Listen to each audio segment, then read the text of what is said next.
halkymyzyň erkisligi hemde asly niýetleri bilen dören bu däp desur, nesilleriň dowamatlylygnyň, gadymy türkmen topragyny beýik ata-babalarymyzyň däpleriniň gaýtadan dikeldilmeginiň aýdyň nyşany bolup durýar. Hormatly prezidentimiz 1948-nji ýylyň ýer titremesinde wepat bolanlaryň ýagty ýadygarlygini hatyralap, ruhy tagdym ýadygarlygine gül lesesini goýdy.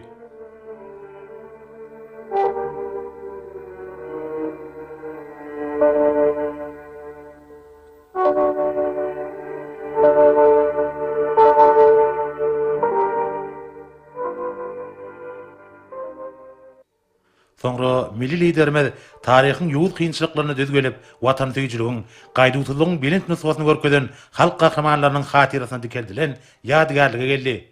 Milletiň ogullary diýilip atlandyrylan ýadygarlygyň getegine ajaýyp güllesini goýmak bilen döwlet başlarymyz türkmen topragynyň edermen ogullarynyň öçmejek halk hakydatynyň nyşanyna taqdim etdi.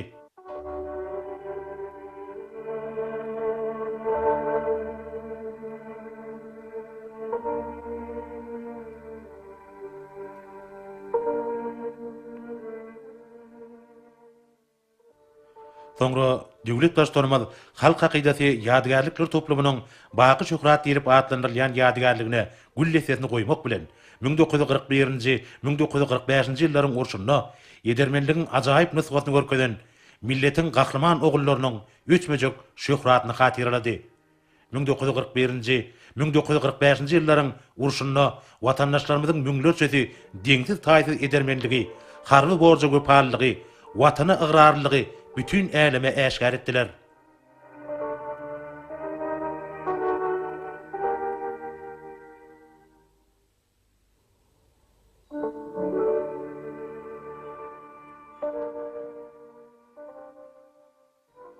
Soňra bir ýananlar Türkmenistanyň mejlisiniň başlygy, Ministrler Kabinetiniň başlygynyň ornatyrlary, wilayatleriň we Aşgabat şäheriniň häkimleri, harby we hukuk goraýjy idaralaryň, ministrlikleriň we pugduk idaralarynyň, jemgyýetçi guramalarynyň ýol başlary, milli parlamentiň deputatlary, hormatly ýaşullar, daşary ýurtlaryň Türkmenistany işleýän diplomatik wekilhanlarynyň ýol başlary, daşary ýurtly mehmanlar, çäre gatnaşanlaryň ýaklysy ýadygarlyklary gül leselerini goýdular.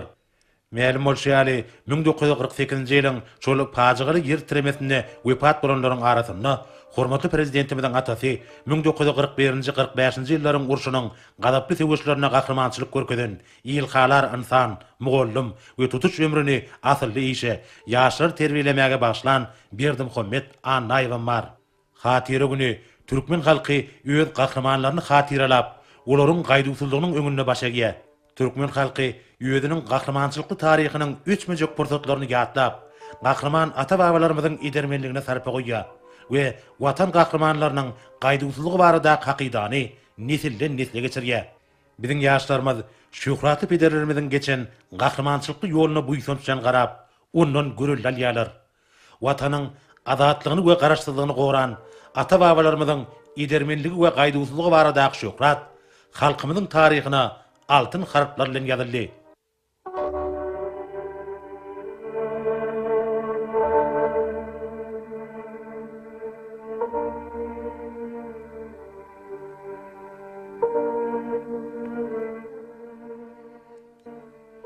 Ýadygarlyklary gül goýmak çäresi tamamlanandan soň, hormatly prezidentimiz we bir ýygnanlaryň ýaklysy sadaka berilýän ýere bardylar.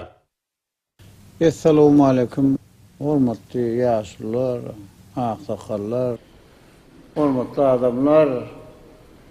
Bizne şuň 6-njy oktýabrda ýurdumyzda hatyra günni belýär. Milli däpde sulumyza eýerip, halk hakydasy bir ýadygarlyk toplumyna ýurdumyzyň şäherdir hem owalaryna öten geçenlerimizi, uruşda wafat bolan gahramanlarymyzy we Aşgabat ýer titremesinde şehit bolan hem ýerleşlerimizi ýatlaýardy.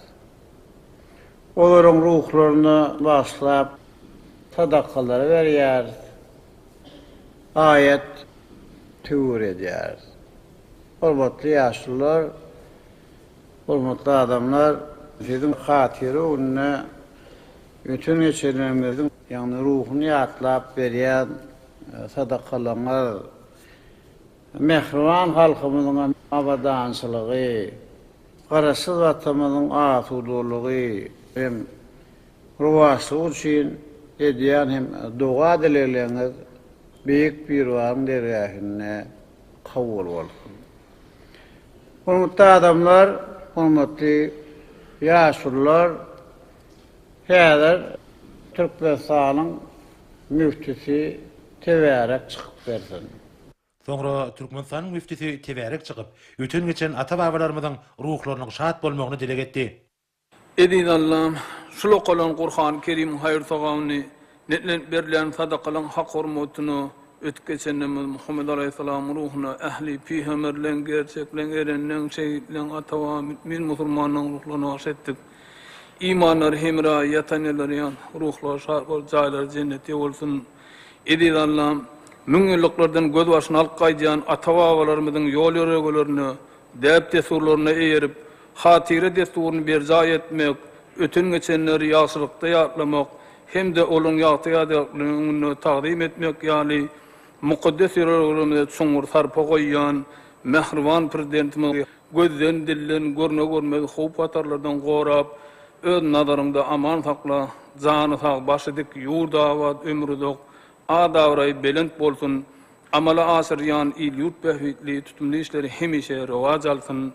Halkymyzyň hakydatyny ösmejek ýyl goýun, Türkmen topragyna bolan ähli seweşlerde şerin janyny gurban eden ata-babalarymyzyň 1941-1945 ýyllaryň urşunyna wefat bolan pederlerimiziň hemde 1948 ýylda Aşgabat ýer titremesinde şehit bolan watandaşlarymyzyň pek ruhlaryna baglap bugün arkada prezidentimiziň gatnaşmagyna halk hakydaty ýadylar toplumyna berilýän sadakalar, okulyan ayet tewirleri edilýärler, öz keremli hak dergahynda kabul bolsun.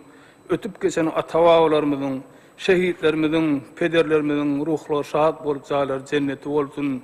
Bu eden ýaşy doga dileýärlerimiň, okan ayet tewirlerimiziň, berýän sadakalarymyzyň hak hormatyny elmedama hormatly prezidentimiziň baş bolmagyny, edil watanymyz asuda, parahat, awadan, belinde tuşları ve ruvaşıkları veslenip, dünyada adavray belinde kalsın, mehriban halkımızın midine dost oğunluğu, ağzı birli vaziyetliği hasa bir kap, her bir mukaddes maşgala ocaklarımızda egzilmez ırskal devlet bağıt getirsin. Allahümme Rabbena atina fid dünya hasaneten ve fil ahiretena hasaneten ve qina azaben nar bi rahmetike ya erhamer rahim. Allah. Soňra bugünkü Hatyry günü münasibetli guralan şäher gatnaşylara nahar çekilip, Türkmen halkynyň milli tagamlarynyň bir näçe görnüşleri götürilendi. Mälim bolşaly halkymyzyň asly däpleriniň ýygydarly ösürilýändigini, milli tagamlary taýýarlamak görelgeleriniň dowam etdirilýändigini alamatlandyrýan şäherler halkymyzyň agdy birligini we jewistligini has aýdynlygy bilen ýaşgar edýär. Milletiň ruhy ahlak görelgelerine laýyk gelýän ýaxşy desurlar halkymyzyň dürli şäherler münasibetli ýadyýan saçaklaryna öz beýany tapýar. Dürlü nygmatlar we kämil usulla taýýarlanýan tagamlar halkymyzyň bolilin durmuşyny alamatlandyrmak bilen bir hatarda ýurdumyzda milli liderimiziň paýgasy ýol başlygy bilen ata-babalarymyzyň gadymdan gelýän asly ýörelgeleriniň döwrüň ruhyny laýyk derejede üsürlýändiginiň aýdyň suwutnamasyna urilýär. Hormatly ýaşlar, hormatly adamlar, häzirinde bolsa Türkmenistanyň müftisi ayet tewir etip bersin. Türkmenistanyň müftisi ayet tewir okap, Hatyry gününe öten geçen ata-babalarymyzy hatyralap berilýän sadakalaryň, okalan ayet tewirleriň kabul bolmagyny, şeýle-de ýurdumyzyň gülläp esmegini, hormatly prezidentimiziň her bir tutumly işleriniň mundan beýlägem rewaj almagyny dile getdi. Hormatly ýaşlar, hormatly adamlar, öten geçenlerimiň ruhyna baglap beren sadakalarňyz eden ayet tewirliňiz beýik bir wagym dergähine kabul bolsun.